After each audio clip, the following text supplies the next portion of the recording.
Et c'est Dame au studio Wisepark. Alors là, je te fais un petit tour sur cette nouvelle piste là parce qu'il y a quelques conseils en mixage et en arrangement. Et voilà, donc là on est sur cette piste, je m'y suis remis ce matin, donc j'ai reposé 6 heures dessus, il y a 12 heures en tout. Et bon, on arrive sur la fin en fait. Et voilà, je voulais te montrer du coup qu'est-ce qui avait été fait en plus, parce que dans la vidéo précédente on avait bien vu finalement les synthés, la structure. Et là du coup j'ai rajouté des petites choses qui ont quand même toute leur importance, qui viennent, en fait le sujet c'est pas mal le layering quoi, c'est-à-dire bon bah comment on va ajouter quelque chose qui manque dans le spectre ou dans la rythmique ou dans ce que tu veux. Donc là le principe a été d'ajouter.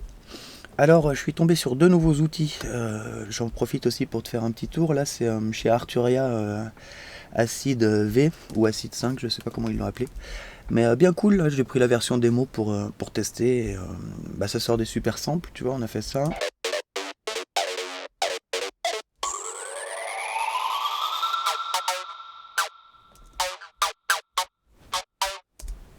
Donc, tu vois vraiment des classiques, mais bien rigolo, quoi, dans ce style bien précis. Voilà. Alors, eux, je les ai frisés tous. Ça, c'est peut-être dommage parce que... Ah non, tu vois. Ça, c'est bon. Est-ce que... Bon, là, j'ai un peu de trigger, voilà. Je voulais te montrer que... Donc, il y a les patterns internes au plugin. Et ensuite, j'avais fait du trigger sur lui. Et lui, il n'y est plus. Ah si, voilà, tu vois. Il y avait un petit peu de shaper aussi là-dessus. Pour rajouter du groove. Donc, qu'est-ce que je voulais te montrer avec ça? Parce que sinon, tu connais les 303. Donc l'idée, si tu veux, j'avais un groove avec une mélodie montante, plus un petit flange, là, tu sais, une petite attaque de flange. Et c'était cool, mais ça suffisait pas. Il fallait quand même plus d'excitation. Donc on avait cet instru-là à la base que tu avais entendu.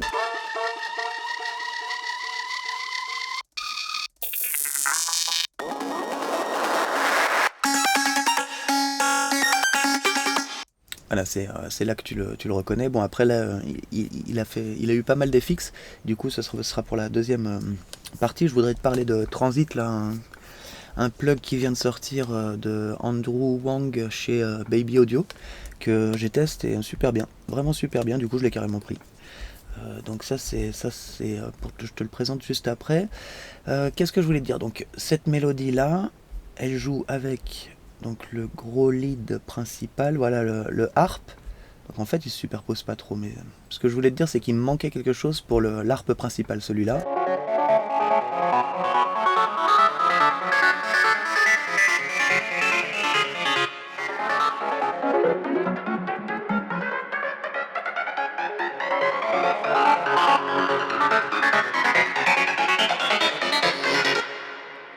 Tu vois, les deux marchent super bien ensemble, mais il reste de la place. Et voilà, je voulais exploiter un petit peu cette place. Et là, comme je suis tombé sur la sortie de chez Arturia, bah, je me suis dit, bon, cool, super, on va faire ça. Et donc, on a sorti des petites notes comme ça, pour lui comme ça. C'est vraiment les presets, j'ai choisi des presets qui me plaisaient bien. Je crois même pas que... Tu sais, il y a peut-être eu 3 notes, enfin bref. Donc voilà, alors, donc ensemble, l'idée c'était de les placer ensemble et justement donc faire un layering interne à eux-mêmes et de venir les placer par-dessus l'harpe qu'on a ici et que ça se place bien aussi avec ce petit flange ici. Donc les trois acides superposés, ils font ça.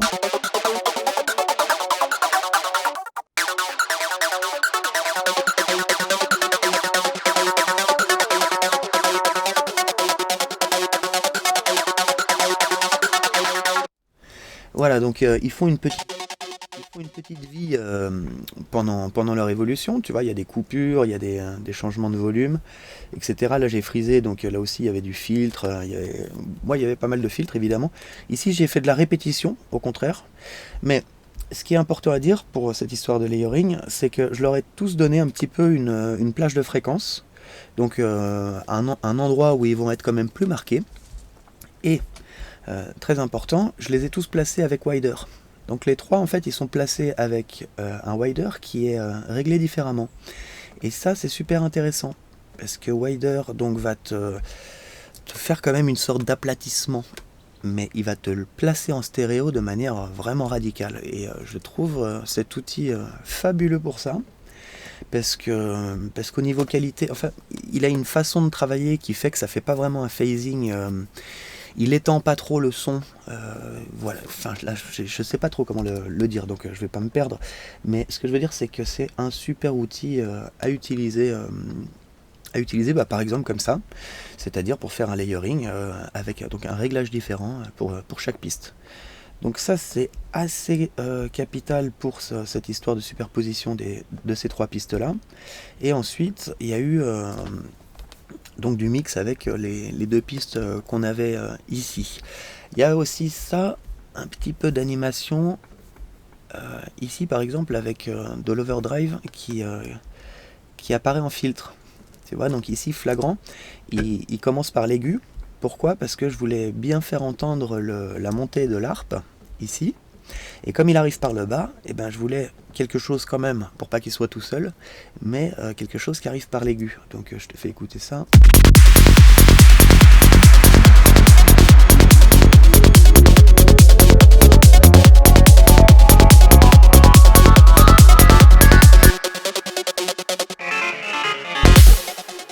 Alors qu'au début il est comme ça.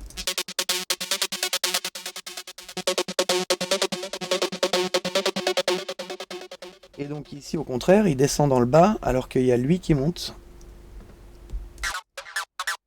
Et lui nous apporte des aigus.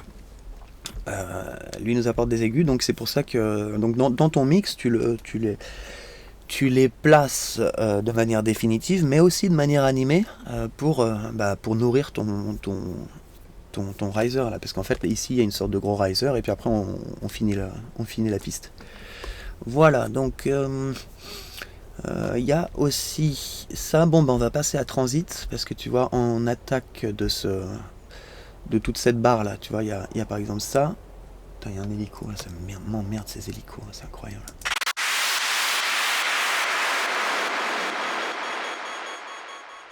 Et donc ce gros noise il a été fait avec Transit aussi, tu vois. Et du coup je me suis bien amusé avec Transit sur pas mal de pistes. Donc je vais essayer d'en trouver une où Transit n'est pas frisé, j'en ai gardé exprès. Voilà. Donc lui vraiment sympa. Pour l'instant je me suis même pas encore régalé à faire mes propres presets. Et t'as déjà des super presets comme ça pour aller vite quoi. C'est vrai qu'ils te le vendent pour aller vite. Moi ce que j'aime bien aussi c'est la qualité. Parce que t'as pas de clic, t'as pas de latence, c'est vraiment sympa. Et le grain du son est intéressant. Très DJ, on dirait le son d'une. Ça fait un peu son de table de mix. Mais de bonne table de mix. On est en numérique quand même. Donc ouais, super. Par exemple ici.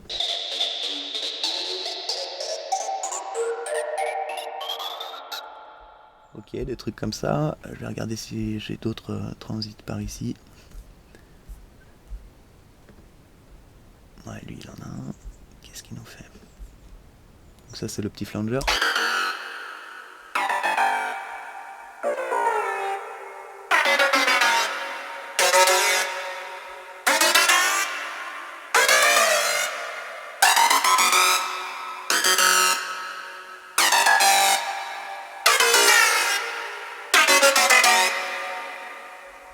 Donc tu vois là je l'ai utilisé carrément comme un saturateur.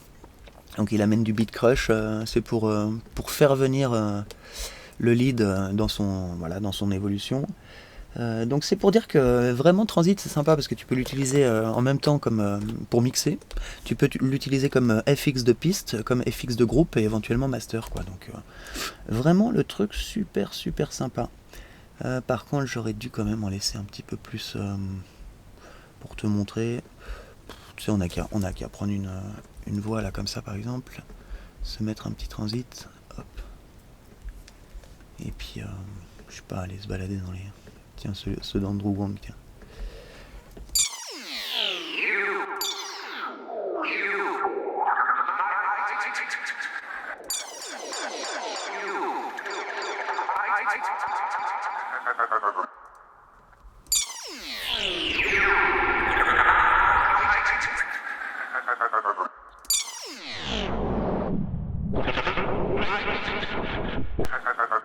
Ouais, c'est le truc, à mon avis, c'est bien l'éclate aussi pour le live.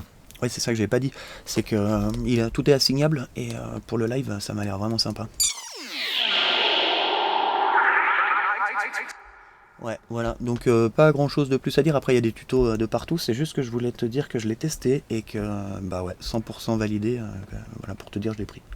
Donc, Transit, super sympa. En plus, là, il y a un prix de départ qui est, je crois, c'est 60 balles, c'est sûr même. Et voilà, par contre, après, ils le mettent un peu plus cher, c'est dommage. Alors voilà, harpe, qu'est-ce qu'on a? Donc il y avait acide, mais bon, ça, je sais pas. Moi, je vais garder la version de démo, tu vois, parce que comme ça, je fais mon petit réglage, je fais mon petit record, et puis voilà, j'ai pas envie d'acheter ce genre d'instru. Mais ouais, en tout cas, c'est un super plug aussi. Super plug aussi, ça mérite bien si tu kiffes de le prendre, quoi, c'est clair. Alors, donc qu'est-ce que je voulais te montrer? Il y a eu aussi du omnisphère, c'est-à-dire ici il y a une piste shot où donc j'ai apporté des choses. Tu vois, une fois que la structure était bien toute faite, bah, j'ai voulu amener des sons qui ne sont pas du tout dans la piste, pour en fait amener un autre espace et donc faire de la surprise, faire de la texture dans le sound design. Donc ici, si tu veux, j'ai ouvert un omnisphère, je suis allé dans les presets bow texture qui est trop bien, vraiment superbe. Et là, bah, du coup, j'ai fait 2-3 petits records comme ça. Je te fais écouter les samples indépendamment. Et donc ça, l'idée, c'est juste de les placer comme ça par-ci et là, là où ils passent bien.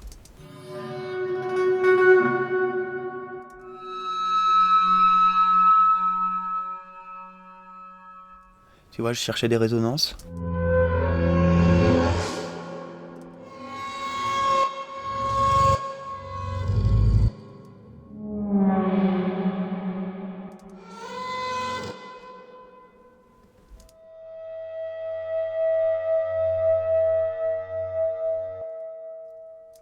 Ouais, donc lui, je l'ai juste mis en pitch -12.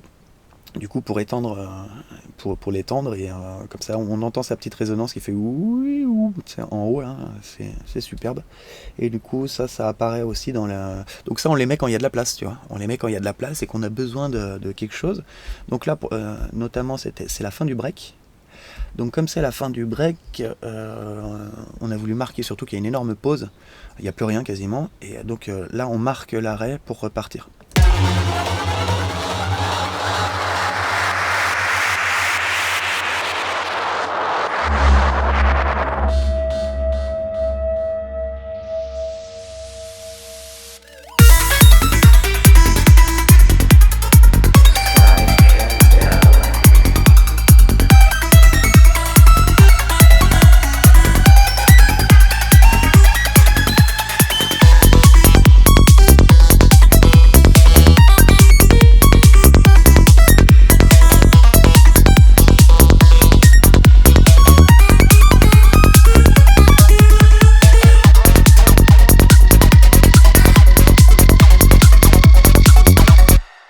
Donc là on arrive dans les petits shots acides.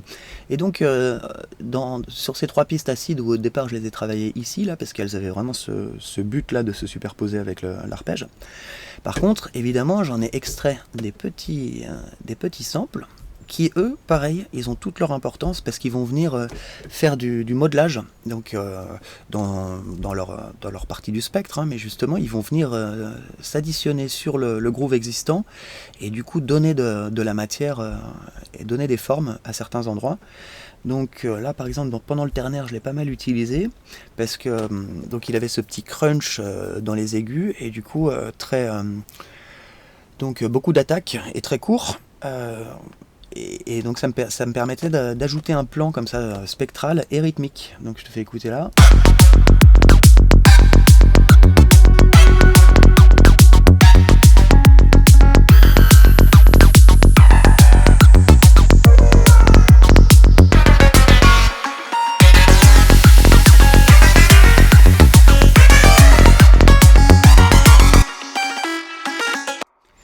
Tu vois, parce qu'il y a lui qui répond, donc lui il est très marqué, il fait pap pap pap pap, et ensuite on attend une réponse, tu vois, on attend une réponse. Et c'est vrai que lui il fait des réponses, mais il fait aussi des questions. Donc je voulais en fait marquer plus le question-réponse entre à la base ces deux instrus-là.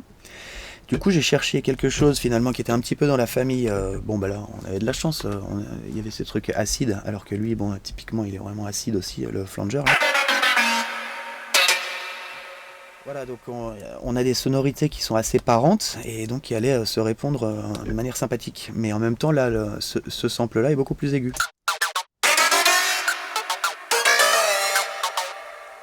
Et tu remarques aussi que celui-là a énormément de reverb alors que celui-là est tout sec. Donc ça, j'ai sciemment fait ça pour amener des plateaux comme ça pour formuler le son et amener des plateaux de discussion. Donc voilà, il y a ça qui est peut-être un peu chargé là, ici, hein, et peut-être même un peu fort.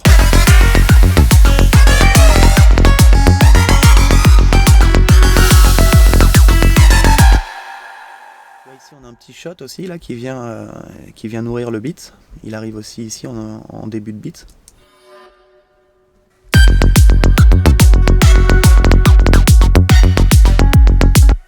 C'est un peu osé là, tu vois, j'aurais dû le mettre à -3.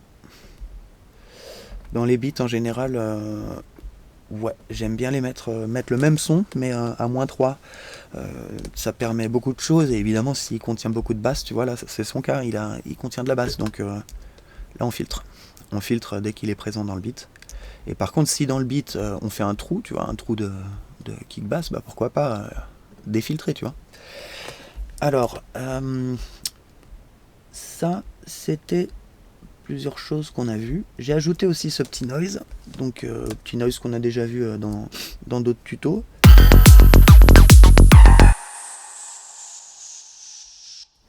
Voilà, qui était nécessaire à des endroits aussi, je trouve.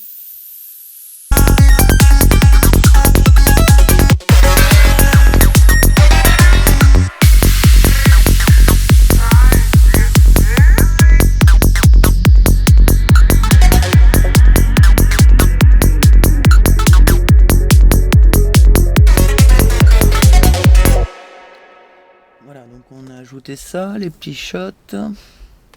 Sur la voix, il n'y a rien eu de spécial. Un tout petit peu de mix.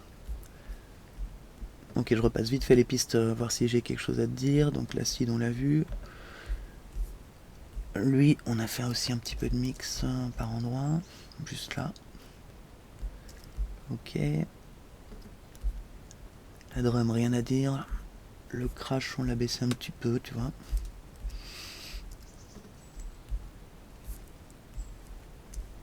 Ok, ah oui, tiens, je voulais te parler de ça, je pense. J'en ai déjà parlé dans d'autres tutos aussi, mais là, du coup, je l'ai encore exploité. J'utilise toujours ça, quasiment. C'est teste ton kick bass en inversant la phase aussi. De temps en temps, soit sur le kick bass en entier, mais là, normalement, ça a peu d'importance, ça. Mais moi, ce que je fais, c'est d'inverser la phase du kick par rapport à la basse. Donc ici, c'est sur le kick. Ça, en fait, c'est moins sexy à l'oreille, mais plus propre. Du coup, on a plus de définition. En fait, je m'en suis rendu compte en testant, et après, j'ai vérifié au record, si on record ça par exemple. Ok, tu vois le mariage ici, là, de la première note, je le trouve ici beaucoup plus... En tout cas sur le groove principal, parce que là on est en ternaire, mais on va quand même voir avec ça. Je le trouve beaucoup plus sympa, précis en fait. Attends, on va se remettre ici. Ouais, je le trouve mieux que là. Après il est beau là aussi, hein. Franchement il est beau. Mais dans l'autre beat c'était plus flagrant. Et c'est surtout à l'oreille. On a plus une impression de rumble. On a plus de rumble en fait quand on est en... Je sais même plus comment j'étais là maintenant. Ouais, bref. Ah si, je l'ai remis normal. Attends.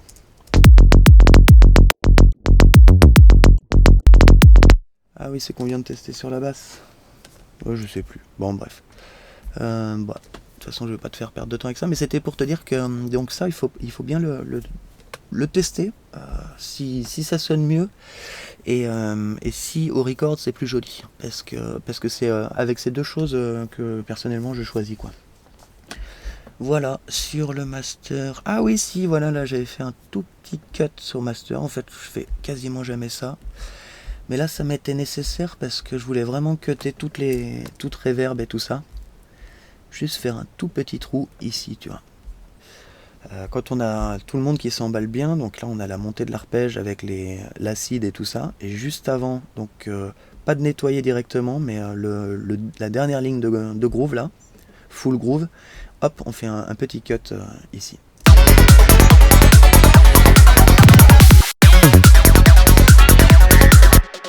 aussi discrètement, là il y a un tout petit sample de voix là qui fait yeah, juste pour le beat. Tu vois, tu l'as pas capté, hein. Moi non plus. Mais en fait, il se place bien et c'est pas mal ce genre de choses. D'ailleurs, tu vois, normalement tu pourrais nettoyer un peu plus là. Faut voir si lui est important. Lui on laisse. Et voilà, ça te permet de faire un petit cut, hop, un renfort. Ici on termine la loupe et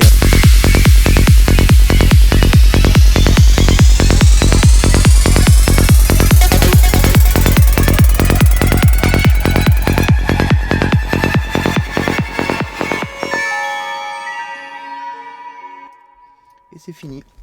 Alors, ouais, deux, trois petits autres trucs. Ici, j'ai fait. Donc, j'ai pas cuté, parce que c'était pas la peine de cuter. Donc, quand c'est pas la peine, faut pas cuter, hein, c'est clair.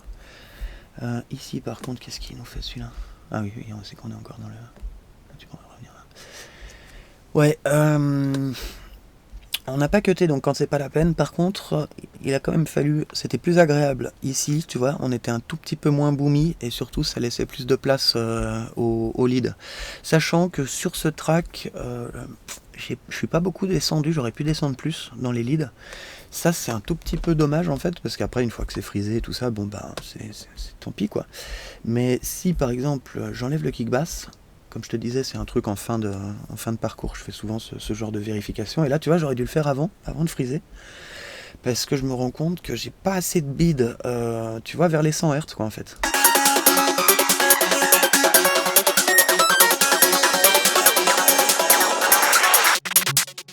Et ça, c'est un peu dommage. Voilà, c'est un peu dommage. Donc, bon, ce track, il est comme ça. Mais c'est pas bien grave, hein, c'est pas méchant, si tu veux. C'est tout à fait conventionnel, mais... moi j'aime bien quand même quand on essaye de remplir un petit peu le spectre, quoi, quand il y a de la place et que ça se justifie. Mais bon, cette track elle est assez chargée là, notamment sur la fin, donc pourquoi pas, tu vois, qu'on soit pas non plus hyper agressif dans la zone boomy naissante. Voilà, voilà. Donc rien de plus. Je crois qu'on avait déjà vu ce crash là. Ouais, rien de plus à dire, donc j'arrête. Allez, bye bye.